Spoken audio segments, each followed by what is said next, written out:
The winter market glowed beneath strings of twinkling lights, the air warm with the scent of cinnamon drifting between the vendor stalls.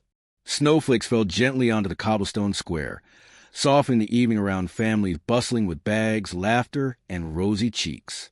Amid all the movement, a little girl sat quietly in her wheelchair near the frozen fountain, watching the world swirl around her. Her name was Emma, 7 years old, bundled in a pink knitted hat her mother made. Her blonde hair glimmered under the lights. Her coat matched the hat, warm and bright against the winter chill. Though her legs couldn't carry her, her spirit radiated a strength far beyond her age. Her hands were folded in her lap, and she simply observed, fully present, fully still, in a place where everyone else rushed by. Not far away stood a man who looked entirely out of place among the casual shoppers. Richard Hayes, 42, a billionaire who had spent years surrounded by assistants, schedules, meetings, and cameras. Tonight, he wore a tailored suit under a long, dark coat, but he carried none of his usual entourage or protective distance. He'd told everyone he needed one night alone, one night to breathe. Lately, success felt like a costume he'd grown weary of wearing. Every gala, every deal, every handshake had begun to feel hollow. He longed for something real, something human, though he couldn't define what that meant anymore. His wandering thoughts came to a halt when his gaze landed on Emma. There was something different about her. The quietness, the peacefulness. She wasn't trying to get attention or pity. She wasn't asking for anything. She was just there, and somehow her stillness called to him. He approached slowly, stopping a few feet away so he wouldn't startle her, and offered a gentle smile.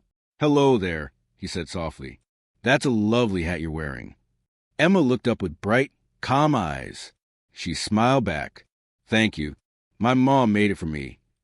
Richard felt something warm shift inside him, something he hadn't felt in a long time. No suspicion, no calculation, just honesty. "Your mother must be very talented," he said as he crouched at her level, not caring that his expensive trousers met the wet pavement. "Is she here with you?" Emma nodded toward a small coffee cart across the square. "She's working. She works every evening so we can have a home." Richard followed her gaze. A woman in her early 30s moved quickly, handing out cups of steaming coffee. Sarah. The resemblance was undeniable. She had the same blonde hair, though hers was tied back in a simple ponytail. Her coat was worn at the elbows, her movements efficient but tired. Yet she worked with a quiet dignity, a strength that reminded Richard of his own mother long before success had swept him away.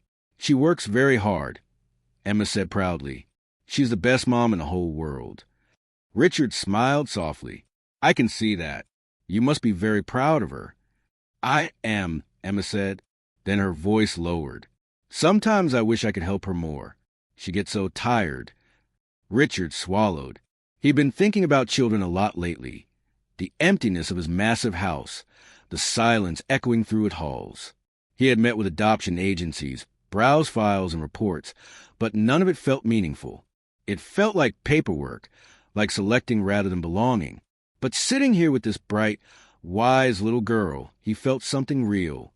"Emma," he asked carefully, "may I ask you something?" She tilted her head, curious. "I've been thinking about family," Richard said slowly. "About taking care of someone. About being needed." He took a breath, choosing his words with unusual vulnerability. "And I wonder if you might like to come live with me. I have a big house, and you'd have everything you need, doctors, teachers, equipment, anything. I could give you a very good life." Emma froze, her eyes wide. Richard immediately regretted the forwardness, the abruptness. But before he could speak again, she whispered, "That's very kind, but I can't leave my mom. She needs me." Richard felt his heart twist. "Emma, I wouldn't let her suffer. I could help her too, give her money, support." She shook her head, tears welling. "You don't understand," she whispered. "If I left her, she'd be all alone. She'd have nobody to come home to, nobody to hug her, nobody to tell her she's doing her best." Her voice trembled. She'd be lonely. And suddenly Richard understood, deeply, painfully. This child knew something he'd never learned. That love wasn't about what you could provide. It was about who you stayed for. I see, he said quietly. Emma wiped her eyes. Then she looked up at him with a wisdom far beyond her 7 years. Please, she whispered, please don't adopt me. Adopt my mom instead. Richard blinked. What? Adopt my mom, Emma repeated earnestly. She's the one who needs a family. She works so hard. She gives me everything. But she has nobody. Tears rolled down her cheeks, but she kept talking. She deserves someone to take care of her. Someone to make her feel special. Her voice cracked. If you adopted her, we'd both have a family. My mom would smile more. She deserves to smile. Richard was stunned. This little girl, alone in the cold, had just taught him more than years of wealth ever had. As snow drifted softly around them, he looked across the square at Sarah, still working, still unaware, and for the first time, he truly saw her. Emma, he whispered, his voice thick, you are the wisest person I've ever met. She sniffed. Does that mean you'll think about it? He smiled, a real, unguarded smile. Yes, I'll think about it. He rose to his feet, heart pounding. Would you mind if I spoke with your mother? Emma's entire face lit up like the Christmas lights around them. Really? Really? Richard didn't wait for permission. He strode to the wheelchair, gently placed his hands on the handles, and began pushing her toward his car. Sir, please, the woman gasped, bewildered. He didn't stop. Ma'am, if I leave you here, you're going to collapse. And if I bring you with me, maybe you'll hate me, but at least you'll be alive to do it. He opened the passenger door, lifted her carefully, and tucked her inside as if she were something fragile, something precious. For a moment, the woman stared at him with wide, disbelieving eyes. No one had touched her with that kind of gentleness in years. Not since her parents passed. Not since the accident. Not since life had folded in on her like a closing door. Richard leaned the wheelchair into the back seat, shut the door, and took a breath as he walked around the car. He had no idea why he was doing this, only that he had to. As they drove through the quiet outskirts of the city, the hum of the engine filled the silence between them. The storm clouds that had been gathering all afternoon now pressed overhead, heavy and low. You didn't have to, she whispered at last. I know, he replied. Why did you? Richard tightened his grip on the wheel. Because I've been rescued before. Too. Maybe this is my turn. She looked away, blinking back tears she didn't want him to see. When they arrived at his small, 2-story house perched at the edge of town, she froze. You brought me home? Just until you're steady on your feet. Then you can yell at me, sue me, or leave. But right now you need help. He stepped out before she could protest, brought her wheelchair around, and helped her settle into it. When he pushed her inside, she was struck by how lived-in the place felt. Warm lighting, a soft blanket thrown over a couch, a photo of a younger Richard holding a golden retriever. It didn't look like the home of a billionaire, though she still didn't know he was one. Sit, he instructed gently, nodding toward the couch. I'll get you water. She watched him move through the kitchen, steady, calm, natural, and something unfamiliar blossomed inside her chest.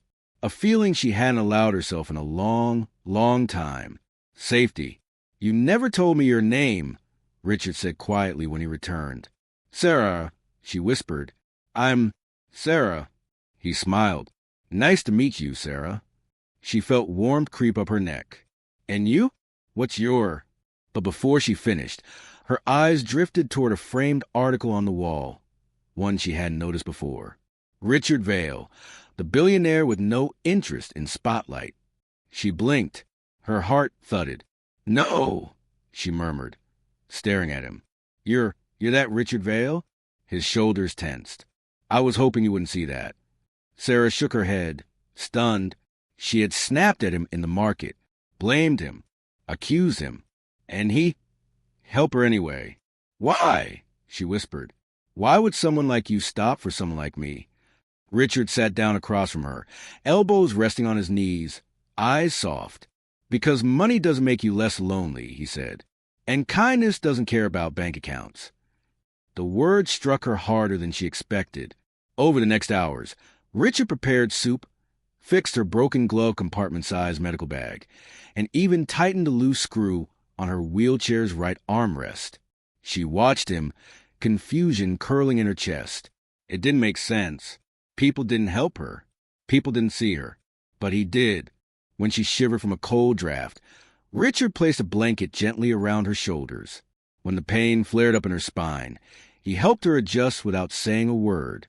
When her hands trembled, he steadied the cup for her. At one point she whispered, "Why are you being so kind?" He looked at her with a quiet ache. "Because someone once was kind to me when I didn't deserve it," he said softly, "and I promised myself I'd pay it forward." Sarah swallowed hard. Rain began tapping against the windows, gentle at first, then turning into a steady downpour. The house glowed with a warm light, cocooned in the storm. "Do you need someone to call?" Richard asked. "Family? Friends?" She shook her head slowly. "There's no one." The words came out like a confession. Richard's chest tightened. No one should ever say those words so quietly. "Well," he said, voice firm, gentle, "you have someone tonight." Sarah looked up, eyes shining. This man, this stranger, had knocked down every wall she had built around herself. Every instinct told her not to trust him, but every moment with him whispered that maybe, just maybe, she could. As the storm rumbled, Richard sat near the fireplace and lit a small flame. Sarah watched him from the couch, her eyelids heavy, pain, exhaustion, and emotion weighing down on her. "You can sleep," he murmured. "I'll be right here." "Why?" she whispered again. He hesitated, then said, barely above a breath, "Because I didn't find you in that market by accident. I think I was meant to." Sarah's heartbeat stumbled. For the first time in years, she allowed herself to relax, really relax, and her eyes fluttered closed. The warmth of the room wrapped around her like an embrace she'd long forgotten. Richard watched her for a moment, something soft and unfamiliar stirring inside him. He didn't know what tomorrow would bring. He didn't know why this woman had shaken him so deeply. But he knew one thing. He would not let her face the world alone again. Not if he could help it. And somewhere, deep in the quiet, stormlit night, Sarah realized, maybe fate hadn't forgotten her after all. Maybe it had simply led her to him,